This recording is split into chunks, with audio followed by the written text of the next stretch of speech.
Bonjour, c'est Gabriel Dufort de la compagnie EDEC. Je suis représentant pour la région de Montréal et aujourd'hui, j'ai la chance d'être chez EDEC en Oregon pour vous parler de la lumière LED 500.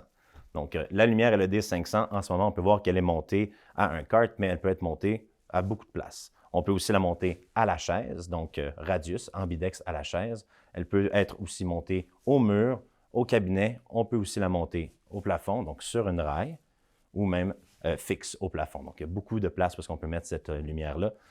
On va parler aussi du positionnement de la lumière en tant que telle, de la tête de la lumière.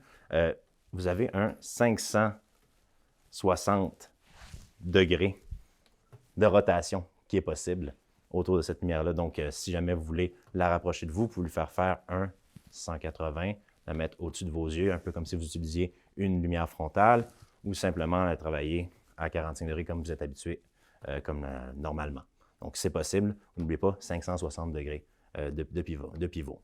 Si on regarde la lentille ici, vous allez voir que la lentille est un peu biseautée à l'intérieur. Ça, c'est fait en fait pour briser le spectre de lumière, pour ne pas vous donner une espèce de rectangle très visible, créer une sorte de dégradé en fait entre la lumière et l'extérieur, encore une fois pour réduire la fatigue oculaire. Donc, pour ouvrir et fermer cette lumière-là, on avait auparavant un bouton en dessous.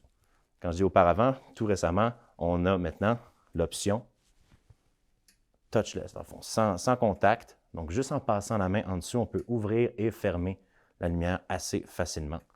Donc, plus besoin de boutons. Si vous avez déjà cette lumière-là et que vous voulez avoir cette option-là sans contact, mais on a aussi des kits qui permettent de transformer votre bouton en, dans le fond, en système sans contact.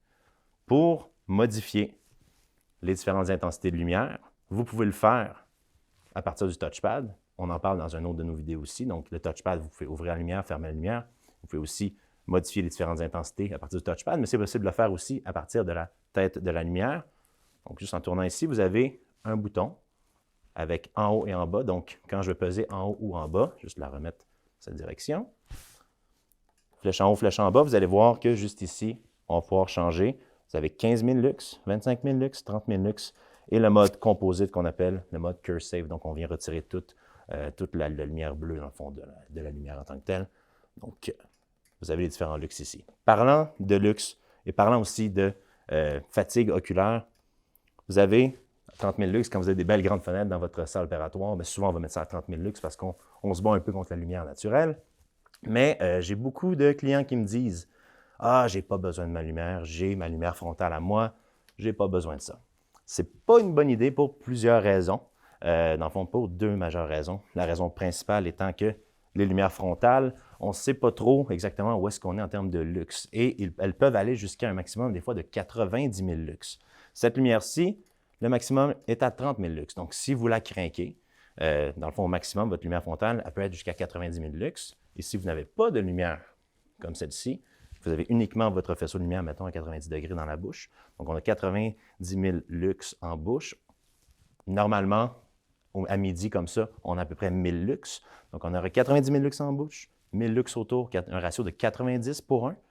Donc, ce ratio-là, malheureusement, crée ce qu'on appelle la dégénérescence maculaire. Donc, les cellules maculaires vont malheureusement mourir au fil du temps et ça peut malheureusement amener une sorte de cécité avec le temps. C'est des faits qui sont de plus en plus documentés. Donc, c'est important d'en parler. C'est votre meilleur ami à ce niveau-là. Parce que si je le ramène ici à 30 000 lux au-dessus de la bouche, donc là, j'aurais 90 000 lux avec ma lumière frontale. J'aurais 30 000 lux avec mon faisceau global de lumière. Donc, on est à 90 000 lux sur 30 000 lux, ratio de 3 pour 1, au lieu d'un ratio de 90 pour 1. Avec ce ratio-là qui est beaucoup moindre, on va venir sauver nos cellules maculaires et ça va limiter la dégénérescence maculaire. Donc, c'est vraiment important. La deuxième raison, super simple, votre assistante. L'assistante, si vous n'avez pas de lumière, vous avez juste votre lumière frontale, bien là, à ce moment-là, si vous levez votre tête, elle ne verra plus rien. Donc, votre assistante aussi, c'est votre meilleur ami. Donc, utilisez cette lumière-là aussi, à ce niveau-là.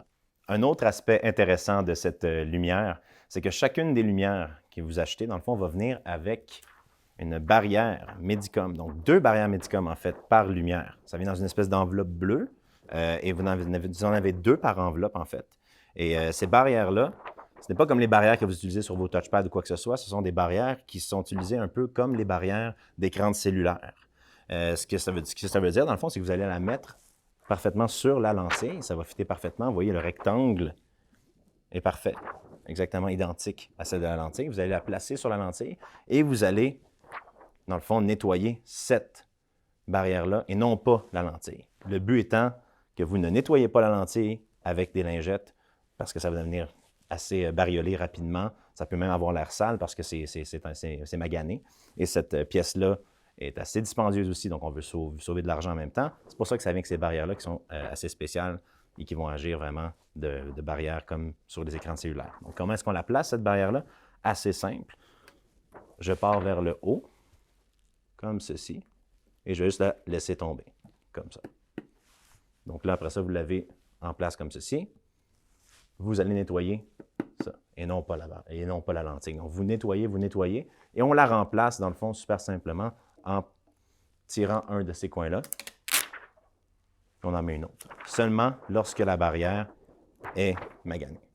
Donc, de cette façon-là, vous n'endommagez pas la lentille, et vous utilisez ceci dans ce cas. Donc, ça va devenir endommagé, ça va devenir bariolé, ça va devenir un petit peu plus sale avec le temps. Des fois, ça peut prendre 1 mois, 2 mois, 3 mois, mais vraiment, vous la laissez là, vous nettoyez ça, et lorsque ça, c'est magané, on prend le coin, on l'enlève, on la remet, et c'est super simple, et ça sécurise la lentille. Si vous avez des questions ou quoi que ce soit, j'espère que vous avez apprécié cette vidéo-là. Si vous avez des questions, n'hésitez pas à consulter notre site web ou contacter votre représentant EDEC local. Merci beaucoup. Alors, merci d'avoir écouté cette vidéo. Si vous avez apprécié, n'hésitez pas à cliquer sur le bouton « J'aime » ou à vous abonner à notre chaîne. Merci.